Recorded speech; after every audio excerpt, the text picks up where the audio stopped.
making the most of the micro.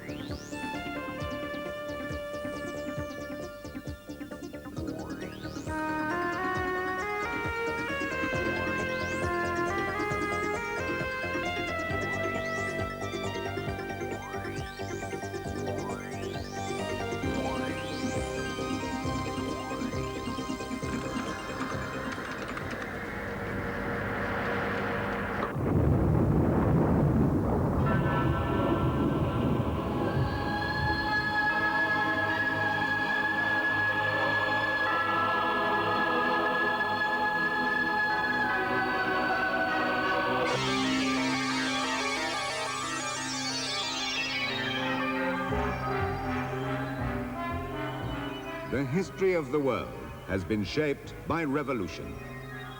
Revolutionary discoveries, revolutionary inventions, revolutionary ideas.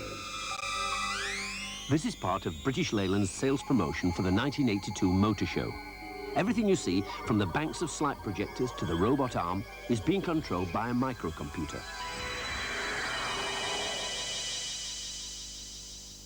Well, here's a more modest vehicle. It's the BBC's robot Buggy, and it's being controlled by a micro. Well, it's following this black line, trying to find its way out of the maze, and also trying to find this light over here. Well, we'll see how it's getting on and how it works a bit later on in the programme. But how can we get a micro to sense what's going on around it and then control a piece of equipment? Well, let's dig into it a little bit. It's not quite as difficult as it seems. Well, with me today again is John Coll, who's going to dig into these mysteries. John, what's the setup here? Well, we've got a digital setup here, Mac. We've got a games paddle with a switch on it and a set of lights. And when I push the switch, the lights, as you'll see, change. So everything digital, just ons and offs here. And this games paddle switch assembly plugs in here. We've got that plugged, in fact, into the analog input, but we're actually feeding digital signals in. Got a couple of other studio feeds, special connections there, but that's the main digital input. And then these lights, they're being plugged in underneath one of the output sockets, this one here. Those 8 cables feed into that output socket. All those devices are addressed from the memory map of the computer. Remember that we had a memory map, 64K memory map, and we used this display to illustrate. Right, each one of these is a byte running across with 8 bits, and there's about 65,000 in the machine itself. Well, what happens inside the computer? Well, we've got a couple of those addresses set aside, not for RAM, random access memory, but in fact for input and output devices. And here's one particular address, 65,088, which in fact is an input connection. And when I push this button here, the bit changes, and if you push the button on your games pedal, a different bit changes. So the input from this is being fed into this address, and we can sense it there. And the output is at another address. These lights are connected to address 65,120. And you can in fact see that there's a mapping between, or a relationship between, the zeros and ones here and the lights here. These two addresses here will be quite different on other machines, but I suppose that they have them, a similar sort of thing. Well, yes, you must have on any computer system some way of getting digital information in and some way of getting it out. But as you say, there will be actual different addresses in different machines. And you have to have some command for getting information in, getting information out. On most computers, the command for reading information in is called peek. And this statement, n equals peek of that address, means put into the variable n the value that you find in address 65,088. And the command on most computers for getting information out is to poke or put into that address, 65,120 on our machine, a number. And the number we've got for the moment is 108. Which is stored in that location, obviously, in binary. That's right. Now, on the BBC computer, we don't use peek and poke. We have 2 different phrases. This is the phrase for input, and this question mark followed by an address is read as the contents of 65,088. And it says n equals the contents of, so it transfers a number from that address into the variable, which we called n in this case. And going the other way, we say the contents of 65,120 equals, in this case, 108, so the number 108 goes out. Now, we can actually transfer information out of the computer in various ways.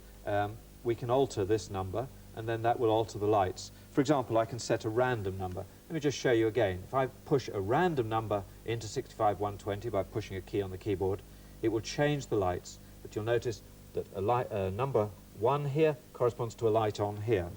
Or if I put 0 into that address, then all the lights go out. Now, not only can I do it in that way, I could actually type a number in. If I type the number 18 into the machine, 18, and press return, then 18 decimal gets put into this location and appears on the lights. Well, it's a 16 and a 2, which is 18. That's right, the binary representation. Right. And we can also, of course, use the games paddle again to affect the input, and then the input can affect the output. Now, we're actually running a program at the moment, but I could stop the program and talk directly to that location. I can say the contents of 65,120 equals some number like 255, for example, and that turns all the lights on. That's the biggest number you can store in that one byte. So we can put digital information in it, we can switch on the lights here. That's right. So what? So what? Well, you've got 8 control channels here. You've got 8 signals which can be switched on or off, and you could use those to control 8 devices. So in effect you could make that turn the robot left and this one turn it right, that switch the motors on, that switch it off, and so on and so forth. Any 8 things that you wanted to control on the outputs, and you could sense different things on the input. Just by simple ons and offs. Well, that's digital information. What about information that's varying continuously? That's analog. Quite different, right, analog information. Another program here, if you alter the joystick control that you've got there, if you move it slowly, you'll see that as your finger goes wiggling rather badly, can't draw straight lines, can you? As your finger moves, so the computer tries to track that. Now, the position of your finger was an analog quantity. You weren't quite sure what it's going to be, but the computer had to convert that into a digital quantity so that it could display something on the screen. Well, on the very first program, we showed some analog input, and here's what it was, and we did promise to show how it actually worked. This is a pressure pad, and it varies depending upon the pressure that I can put on it. Come on, there we go, 160. I'm using 2 hands, you see, it's quite strong. It's a very simple little device, but it's an analog input device, and it converts the pressure I'm putting out into a voltage. And we've got another one, if you remember, which is this one. And this is a microphone, and we can input it here, sound into it, and the graph will vary depending on the loudness of my voice, which I presume is again converted into a voltage. How do they actually work inside the machine? Okay, well, I've got a program, needless to say, to illustrate this. The fundamental thing about analog quantities is that they vary. They don't just have ons and offs, they vary. And you can see the graph here, which represents the voltage of some signal against the time. And as you said, the microphone and the pressure pad are both producing voltages. Now, the computer samples those voltages at regular intervals, maybe every 50th of a second. And it then decides what the height of the signal is at those moments in time. And it reads those numbers in to the computer. That's an analog to digital conversion. We fed an analog signal in, and we've got a digital result to deal with. So the accuracy of the representation of the analog input would be very dependent upon the size of those time slices. The more rapidly you can actually see it on that original graph. When I was moving it very slowly, it gets a fair representation of moving it. When I moved it very quickly, obviously I was moving it further in the time slice that was allowed. That's the major problem with analog devices. You must sample very frequently if you're to get an accurate representation. So 2 analog inputs there we've dealt with. Well, what about analog output? Okay, there are, on this computer, we've got some analog outputs set up. We've actually arranged 2 outputs. The machine can produce music, and it can also change lights. Now, lights normally go on and off in just a digital form, either on or off. But you can actually make the computer fade them up and down. Can you push some of the buttons? That's right, it produces sound, which is analog, and music. Now, if you press the button slowly, you'll be able to see the lights fading up and down.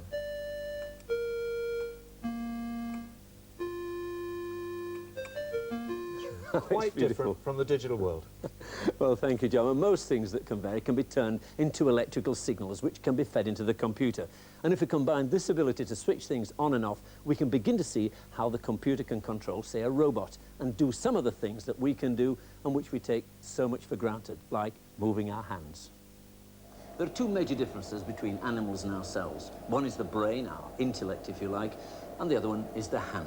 We can use it to hold tools, we can use it to play musical instruments, we can use it to write poetry, or we can even give signals with it. If you lose one hand, it's bad news. If you lose both hands, it's an absolute disaster. And for centuries, we've looked for artificial hands. First, it was a hook, and then a sort of clamp, which you could seize things with. It was slow, it was ugly, and nobody liked to use them. But much of the action of the hand is almost a reflex reaction. If you put something in the palm, it will clasp it. And it's in that area that we can start and make use of the power of a microcomputer. Now, here, on my arm, imagine that I've lost my hand, thank goodness I haven't, but we're taking signals from the muscle on the top of my arm and the muscle on the bottom, and we can see the level of these signals by looking at the oscilloscope. By simply moving my hand like this, I get one signal, and by moving it that way, I get another signal. And of course, I can have positions in between this, and this can be used to command an artificial hand. And this is quite a unique piece of equipment and very, very sophisticated in what it can do. The control you have is almost uncanny, and it will almost follow exactly the movements of my hand as I open and close them. But of course, you don't need a hand. I could do that just by tensing the muscles and relax them, tense them and relax them. In fact, it would probably be a lot easier if I hadn't got a hand on at all, but that's a little bit too far for me to go. And I can close it very gently on something and pick it up, and then put it back down again and release it. So there I'm using control, I'm controlling it. But in addition to that, this hand has 10 sensors on the palm, in the fingers and in the thumb, so that it will do things quite automatically outside my control. For example, if I take this screwdriver, I touch that sensor, the hand will automatically position itself to grip it. I then take over command myself and hold, and the fist will close over it, and it's extremely simple to use. I learned to use it in a matter of minutes, and automatically you can tap away and keep control over it, and then when you've done your job, you can open up the hand and get rid of the tool. There's an even more interesting sensor on this, and that's here in the thumb, and all it is a microphone underneath this piece of Velcro. And when I want to pinch something in between the fingers, I can pick up this piece of sponge like that, and as I pull this piece of sponge out, or attempt to, the sound is transmitted from this sensor here into the computer. When it hears the sound, it automatically tenses up the hands to stop me from withdrawing this piece of sponge. In other words, it's a complete feedback mechanism. No signal from my hand is affecting it. And I can simply open the fingers and let it drop. There's another sensor here on top. We touch that sensor like that, and the thumb comes over the top of the finger, and I can place, for example, a book in there, and then go into the hold, and it holds, and it will squeeze it, and then it can hold very firmly a tray or a book that you've picked up, and you can release it like that. But quite obviously, beautiful a hand as it is, nobody's going to want to walk around carrying this huge micro. In fact, this is just a development system. It's a 16-bit machine, and what will eventually happen once the programs have been totally perfected is that a special micro will be built and put into a box that size, so it can be put into the pocket and the hand controlled very elegantly.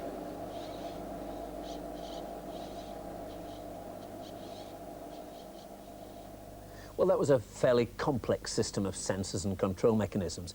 Let's have a look at something a bit more straightforward. Well, in the first series, we ran this demonstration, and it shows the same sort of logic that we saw in the hand. If something happens, then do one thing, otherwise do something else. And in this case, we're taking the temperature by this temperature sensor, and we're feeding it into the computer and displaying the temperature's number on the screen, and also running it as a graph. If the temperature falls below a certain level, we're going to switch on a heater. If it goes above a certain level, we're going to switch on a fan. And we can see if that works. We'll put it in some ice here. Immediately, the temperature graph falls and the fan heater goes on. Put it in the hot water, get an immediate rise in temperature, the heater cuts off, and the fan comes on. Well, John, how does it work? Well, first of all, we have to sense what the temperature is and convert that temperature into a voltage, or at least produce a voltage proportional to temperature. Now, this basically is the device we use. It's a little integrated circuit, and you have to have a battery outside the circuit and a few other things.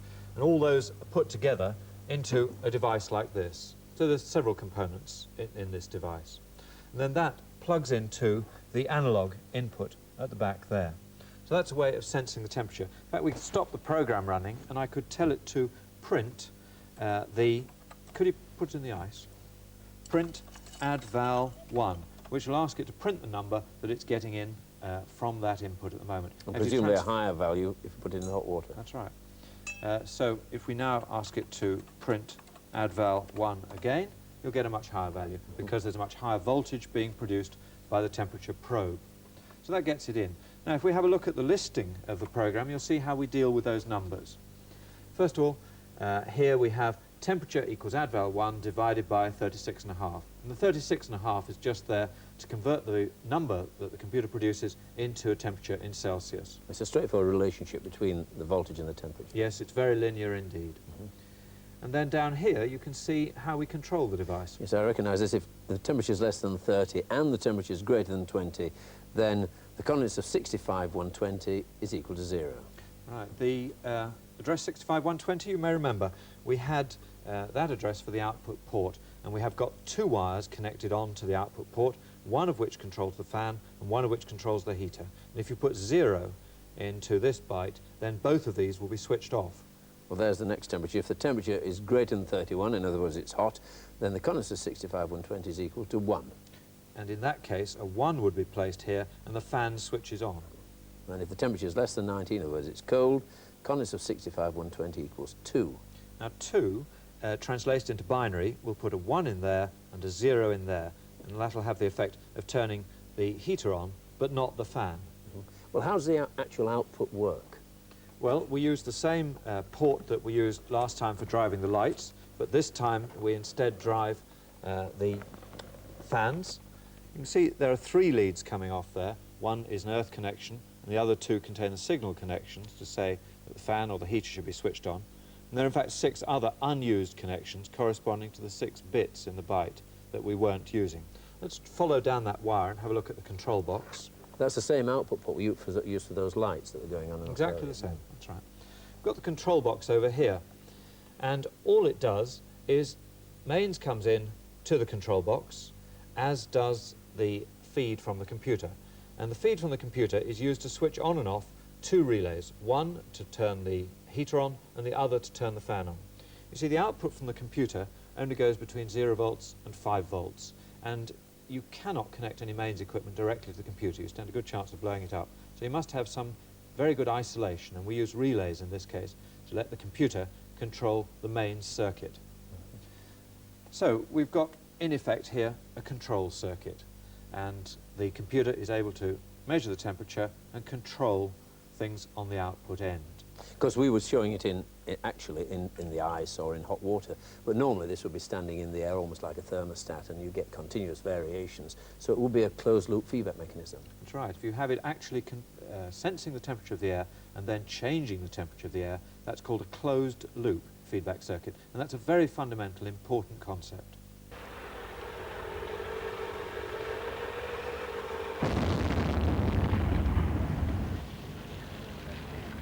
You may have seen something like this before being used to deal with car bombs in Northern Ireland. But when the army are using it, they control it with either a wire or by radio.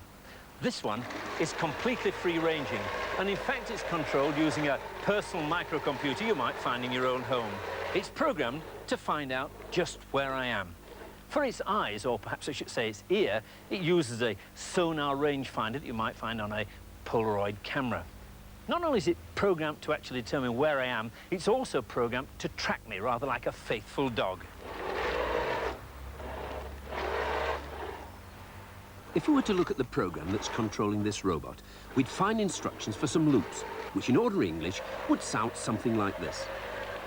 If the object's lost, then search for it by turning round. Repeat this until it's found. Then a feedback loop. If the object is more than 1 foot away, then advance. If less than 1 foot away, then retreat. And it will go on doing this until it's told to stop. Back to something a bit less intimidating. Our buggy is still trying to find its way out of the maze. The interesting thing about this is that the robot is being controlled by an artificial intelligence program. In other words, it's learning from its mistakes as it goes around the maze. But what exactly is it doing, John? Well, as you said, Mac, it's following a very complicated program indeed. Its overall aim is to get from the start of the maze to the end of the maze, but it's programmed to be able to cope with a lot of unexpected situations on the way. For example, it might slightly miss the line, and if it does that, you'll find that it'll veer slightly to the right and slightly to the left, as it in fact is doing now, until it finds itself back on the line. If we look at the screen, we can see what it's doing at any particular moment. It's turning through 90 degrees to the right to try and find another black line at the moment. Failed to find one, so it turns 90 degrees back to the left. And all the time it's mapping out the parts of the maze that it's already visited. That's right. So it's got in its memory a map of the maze. And how does it do this? Well, it's got a lot of sensors on it. In fact, there are 4 sensors on it. So I've got another buggy here. Let's have a look at this one. Well, there are 2 digital sensors and 2 analog sensors. Well, clearly the buffers are the digital sensors, that's it. And it feeds out into the computer there. We can hear it give that. That's the right-hand one. There's the left-hand one. Right, and it uses those to sense when it's hit the end stops to know if it's actually touched something. Those are digital. They're just working micro switches underneath. That sensor there and that sensor there are both to do with light, and they are both analog sensors. This one, it uses to search for the bright light, and it's simply a resistor that changes its value, the amount of light on it. And if I cover that, the reading will shoot Drop right down down. to 70 odd and then up to 1,000 when it's exposed to the light. This one's really rather different. This sensor emits infrared light on this side, which is reflected off a surface, and then the infrared is picked up here. So it can follow either a white line or a black line and determine which it's on. Now, it's actually an analog device, but the computer senses whether it is above a 50% level, whether it's above grey. If it's brighter than grey, it says that must be white. If it's darker, it must be black. That So we type could of... move it on there, we could possibly see that, possibly. Yes, you can see the 2 different values. When it's on black, they're 1,000, and down about 500 or so when it's on the white. Right. Now, that type of sensor is used, in fact, to read barcodes, and you may have seen barcodes on food products and things like that. And the buggy can use these barcodes to sense where it is on the road. Quite an intelligent device. It's found the light.